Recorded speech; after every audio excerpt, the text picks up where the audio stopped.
It is my pleasure tonight to introduce you to Dr. Njoki McElroy. She's a renowned performance artist, a professor, a playwright, and an author. She's a graduate of the Xavier University in New Orleans. She received her master's and doctorate degrees from Northwestern University, where she developed courses for the Performance Studies Department. Currently, she teaches performance of Black literature and African American folklore at Southern Methodist University. Among her many published chapters and collected works, her short story in the acclaimed anthology From Daughters to Mothers, found company with Joyce Carol Oates, Rita Dove, and Barbara Kingsolver. She has recently published 1012 Natchez, a memoir of grace, hardship, and love. Her plays, produced at universities and public venues throughout the country, have added to our historical and sociological experiences of African Americans.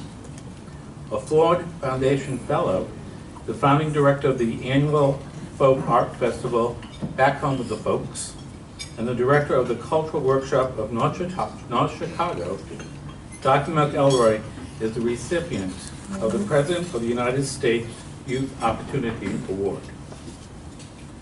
Please join me in welcoming Dr. Njoki McElroy as our first recipient of the Friends of the Dallas Public Library Honorary Community Chair for her literary contributions to our community.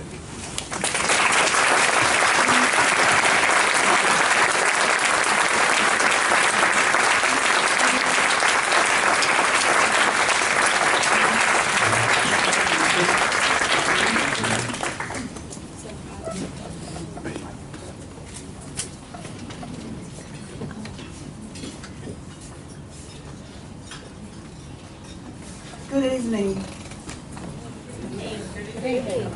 Good evening. This is such an honor for me. And I can tell you a little bit about how important it is for me to be here tonight and receive this honor. A few days ago, I was introduced to a person, and he did the verboten question. How old are you?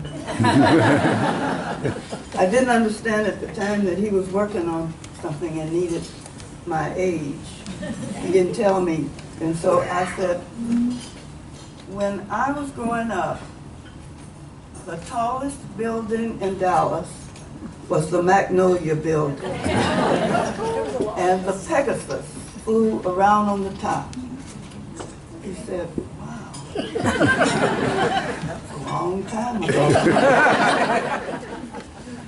But things have changed a lot since those times, because when I was also growing up, we had one library for colored people, and that was at Thomas and Worthington in North Dallas, which was part of a very prosperous Black community. Because of discrimination, Blacks had everything they needed there, and it was very dignified, and the library was an experience because we lived in Oak Cliff, and my mother didn't drive. And so it was a rare occasion, a wonderful occasion, when she was able to get on the streetcar and take me, and it was the Paul Laurence Dunbar Library, which was also important because Paul Laurence Dunbar was one of our favorite poets. And certainly my father, who grew up in East Texas, their education was based on Paul Laurence Dunbar's poems, and they had to memorize those poems. And my father would wake me up in the mornings with Beautiful Brown Baby. That was his favorite poem for expressing his love for me. And his youngest sibling died at 103 not too long ago. And before she died, up until like months before she died, she could recite by memory 10 verses of Paul Laurence Dunbar's The Colored Soul. And so that Paul Laurence Dunbar was really a wonderful place for black to, they had tea parties and everything else there. I left Dallas in the 40s and went to Chicago. And for the next 40 years, I lived in Chicago. And my children, two of them with me tonight, Harry from Los Angeles, who is a twin, and my daughter Marion lives in Chicago with me, and this is really a wonderful time for them to be with me. I often think of those experiences and know that what the library has meant to me, more than just the books and whatnot. When I came back from Chicago, shortly after I came back, my mother passed suddenly. And we had expected to spend a great deal of time together because I had been living in Chicago and I was the only child. And so it was quite devastating for me. And so what happened was, I began to come to the library. And I started in the genealogy department because my mother had wonderful stories. And I wanted to authenticate some of those stories.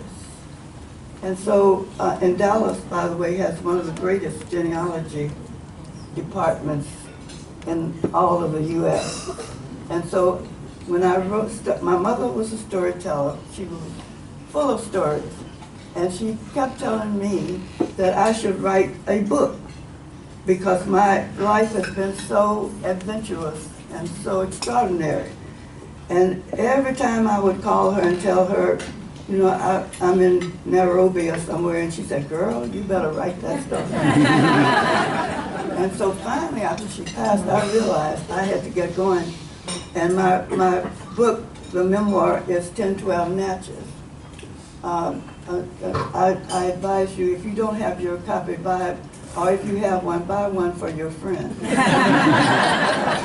But I was in a place of contemplation here in the library. They afforded me a writer's room, and I was treated with such kindness. And it made up for all those years that I wasn't allowed to come in the library. And it was just a place for me to get through my grief. It was just comforting. And I would spend days, 4 or 5 days a week in this library, or maybe one near me. And so my book is full of facts and history, and so I'm just so deeply grateful to this library. My writings and my performances and my teachings are based on the fact that we have an enormous division in this country. And so what I have tried to do is to use stories to bring people together. I believe that when people talk to each other, when they listen to each other, it makes a very big difference on how you view each other. I also believe in talking to strangers, because you can meet someone who looks totally different, coming from a totally different background, and end up getting the most fantastic stories that you will carry with you. And so I believe that once we begin to listen to each other, once we begin to talk to each other, I think our nation will become more passionate, more undivided, and I think we can do it one story at a time.